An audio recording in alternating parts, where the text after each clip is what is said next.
Right ఇక breaking news చూస్తున్నాం. MLC కవిత నిరాహార దీక్ష భగ్నమయ్యే అవకాశం ఉంది. అనుమతి లేదంటూ దీక్షను పోలీసులు భగ్నం చేసేందుకు సిద్ధమయ్యారు. ఇప్పటికే హైకోర్టులో కవిత దాఖలు చేసిన పిటిషన్ కొట్టివేయడంతో పోలీసులు అరెస్ట్ చేసేందుకు సిద్ధమయ్యారు. దీక్షకు ప్రభుత్వ అనుమతి ఇవ్వకపోవడంతో హైకోర్టుకు వెళ్లిన కవితకు అక్కడ చుక్కెదురయ్యింది. దీంతో కవితను అరెస్ట్ చేసే అవకాశం ఉంది. మా శాంతియుత ధర్నాకి కూడా తట్టుకోలేక మీరు చేస్తున్నా అంటే అప్పటికే మేము గెలిచినాం అనుకుంటున్నాం. ఇది కూడా మా జాగృతి విజయంగానే భావిస్తాం, మా కవితగా విజయంగానే భావిస్తాం. ఎవరికైనా ఇప్పటికైనా రాష్ట్ర ప్రభుత్వం, కేంద్ర ప్రభుత్వం ఏదైతే స్థానిక సంస్థల ఎన్నికలకు 42% ఆర్డినెన్స్ ఏదైతే ఇచ్చినో దాని మీద కేంద్ర రాష్ట్ర ప్రభుత్వాలు స్పందించాలని కోరుకుంటూ మా కవితక్కకి మద్దతు తెలిపిన వివిధ కుల సంఘాల నాయకులు, జాగృతి నాయకులు, యూపీఎఫ్ నాయకులు వచ్చినందుకు పెద్ద ఎత్తున అందరికీ పాదాభివందనాలు తెలియజేస్తూ నాకు ఈ అవకాశం ఇచ్చిన నాకు ధన్యవాదాలు. జై కవితక్క. తెలంగాణ జాగృతి సింగరేణి కార్మిక సంఘం నాయకులు వెంకట గారిని మాట్లాడవలసిన కోరుతా ఉన్నాం. జై తెలంగాణ, వర్ధిల్లాలి కవితక్క నాయకత్వం. ఈరోజు మరి బీసీల హక్కుల సాధనకై 72 గంటల మరి దీక్ష చేస్తున్న మా గౌరవ నీలు కవితక్క గారికి సింగరేణి కార్మికుల పక్షాన పూర్తిగా మద్దతు తెలియజేస్తున్నాము. ఎందుకంటే ఈరోజు దీనికి సంబంధించి మరింత సమాచారం మా అవుట్పుట్ ఎడిటర్ వెంకట్ అందిస్తారు. చెప్పండి వెంకట్. ఇంద్ర చౌక్ వేదికగా ఎమ్మెల్సీ బీఆర్ఎస్ ఎమ్మెల్సీ కవిత చేస్తున్నటువంటి నిరాహార దీక్ష కాసేపట్లో భగ్నమయ్యే అవకాశం స్పష్టంగా కనిపిస్తుంది. ఎందుకంటే ఆ దీక్షకి ప్రభుత్వం అనుమతి ఇవ్వలేదు, పోలీసులు ఎటువంటి అనుమతి ఇవ్వలేదు. సో ఈ నేపథ్యంలో ఆమె హైకోర్టుకి వెళ్ళి అనుమతి తెచ్చుకునే ప్రయత్నం చేసినప్పుడు కూడా హైకోర్టులో ఆమె దాఖలు చేసిన పిటిషన్ ఏదైతే ఉందో దాన్ని కొట్టివేయడం క్రితం. సో ఈ నేపథ్యంలో ఖచ్చితంగా ఆమెను అరెస్ట్ చేయడానికి పోలీసులు కూడా ఇప్పటికే ఇంద్ర చౌక్ ప్రాంతానికి వెళ్లడం జరిగింది. ఒక డీసీపీ స్థాయి అధికారితో పాటుగా పెద్ద ఎత్తున పోలీసులు కూడా అక్కడికి రీచ్ అయ్యారు. ఏ క్షణమైనా ఆమె దీక్ష భగ్నం చేసే అవకాశం స్పష్టంగా కనిపిస్తుంది. ప్రధానంగా బీసీలకి చట్టసభలో 42% రిజర్వేషన్లు కావాలి, దానికోసం ఈ పోరాటం అంటూ ఆమె 72 గంటల పాటు నిరాహార దీక్షకి పూనుకున్నారు.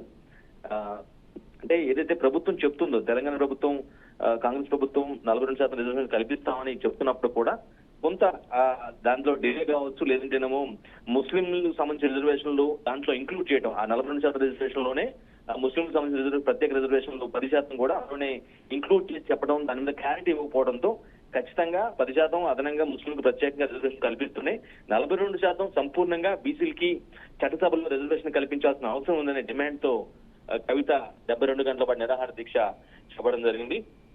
ఆమె దీక్షకి అఫ్ కోర్స్ ఆమె తెలంగాణ జాగృతి తెలంగాణ జాగృతి అధ్యక్షురాలుగా ఉన్నారు. సో దానికి సంబంధించిన నేతలు ఆమె ఫాలోవర్స్, అభిమానులు మాత్రం వచ్చారు. బీఆర్ఎస్ జెండాలు కావచ్చు, బీఆర్ఎస్ సంబంధించిన జెండాలు పెద్దగా అక్కడ ఏం కనిపించట్లేదు. బట్ ఖచ్చితంగా కొంతమందికి మొదటి నుంచి అంటే ఉదయం నుంచి కూడా కొంతమంది నేతలు పార్టీలకు అతీతంగా కొంతమంది సంఘీభావం తెలిపినటువంటి పరిస్థితి కనిపిస్తుంది. ఎందుకంటే జనాభా పరంగా బీసీలు చాలా ఎక్కువ శాతం ఉన్నారనేది అందరికి తెలిసిన విషయమే. సో దానికి తగ్గట్టుగా వాళ్ళ జనాభా రేషియో దామాషా ప్రకారం ఖచ్చితంగా వాళ్ళకి ఎక్కువ శాతం రిజర్వేషన్ కల్పించాలి అనేది కవిత ఎజెండాగా కనిపిస్తుంది. ఇప్పటి నుంచి కాదు, ఆమె చాలా రోజులుగా బీసీ రిజర్వేషన్ సంబంధించి పోరాటం చేస్తున్నారు. నిజానికి ఒక దశలో పార్లమెంట్ వరకు ఆ అంశాన్ని తీసుకెళ్లే దాంట్లో కీలక పాత్ర వహించిన విషయం కూడా మనం చూసాం. సో ఇటువంటి నేపథ్యంలో మరోసారి అంటే దీనికి సంబంధించి బీసీ రిజర్వేషన్ సంబంధించి రాష్ట్ర తెలంగాణలో ఉన్నటువంటి కాంగ్రెస్ ప్రభుత్వం కావచ్చు, అదేవిధంగా సెంట్రల్ లో ఉన్నటువంటి ఎన్డీఏ ప్రభుత్వం కావచ్చు, రెండు కూడా సహకారం చేస్తున్నాయి. అంతగా ప్రోయాక్టివ్ గా పనిచేయడం లేదు. ఐ మీన్ వీటి మీద అంత ఫోకస్డ్ గా లేదు అనేది కవిత చెబుతున్నటువంటి మాట. ఖచ్చితంగా వాళ్ళకి రావాల్సినటువంటి వాళ్ళ జనాభా ప్రకారం వాళ్ళకు ఉండాల్సినటువంటి రిజర్వేషన్లు చట్టసభలో అమలు కావాల్సిన అవసరం ఉంది. స్థానిక ఎన్నికలు పట్టుదల, ఎందుకంటే స్థానిక ఎన్నికలు త్వరలో జరగబోతున్నాయి. దానికి సంబంధించినటువంటి ఏర్పాట్లు కూడా జరుగుతున్న నేపథ్యంలో ఇక్కడి నుంచే ఈ స్థానిక ఎన్నికల నుంచే ఖచ్చితంగా ఆ రిజర్వేషన్ ఏదైతే పోరాడుతున్న 42% కావాలంటారో అది జరగాల్సిన అవసరం ఉందని కవిత రిపీటెడ్ గా డిమాండ్ చేస్తున్న పరిస్థితి కనిపిస్తుంది. సో అఫ్ కోర్స్ దీనికి సంబంధించినటువంటి ఈ దీక్షకి పర్మిషన్ లేదు అని ముందే పోలీసులు స్పష్టం చేయడం జరిగింది. At the same time government కూడా, అంటే గవర్నమెంట్ తరఫున పోలీసులు ఆ రిక్వెస్ట్ ని కన్సిడర్ చేస్తారు కాబట్టి పోలీసులు అనుమతి ఇవ్వలేదు. ఆబ్వియస్ గా ప్రభుత్వం కూడా ఇవ్వలేదని మనం భావించాల్సిన అవసరం ఉంటుంది. సో దీన్ని సవాల్ చేస్తూ ఆమె హైకోర్టుకు వెళ్ళడం, హైకోర్టులో పిటిషన్ దాఖలు చేయడం, ఈ విధంగా తాను రిజర్వేషన్ల కోసం చాలా రోజులుగా పోరాటం చేస్తున్నానని. సో ఇప్పుడు మరోసారి 72 గంటల పాటు అంటే 3 రోజుల పాటు నేను దీక్ష చేస్తానంటూ ఒక పిటిషన్ దాఖలు చేయడం జరిగింది. ఇరుపక్షాల వాదనటువంటి హైకోర్టు కవిత వేసిన పిటిషన్ ని కొట్టివేయడం జరిగింది. సో ఇటువంటి ఈ నేపథ్యంలో ఖచ్చితంగా అటు హైకోర్టు నుంచి అనుమతి లేదు అంటే హైకోర్టు కూడా పిటిషన్ కొట్టివేసిన నేపథ్యంలో పోలీసులు ఇప్పటికే ఇవ్వలేదు కాబట్టి అరెస్ట్ చేయడానికి సన్నద్ధమవుతున్న పరిస్థితి కనిపిస్తుంది. అక్కడ పెద్ద ఎత్తున పోలీసులు కూడా మోహరిస్తున్నారు అని మనకు సమాచారం అంతూ ఉంది. అక్కడ వర్షం పడుతుండడం వల్ల వర్షం కూడా అక్కడ అంటే హైదరాబాద్ వ్యాప్తంగా వర్షం పడుతున్న నేపథ్యంలో అక్కడ కూడా కొంత ఈ వర్ష నేపథ్యంలో కొద్దిగా డిలే చేస్తున్నారేమన్న అనుమానం అయితే కలుగుతుంది. బట్ అనుమతి లేనందునే ఈ పోరాటం ఈ దీక్ష భగ్నం చేయడానికి పోలీసులు సంఘమైనట్టుగా మనకి తెలుస్తూ ఉంది. John, thank you Venkat.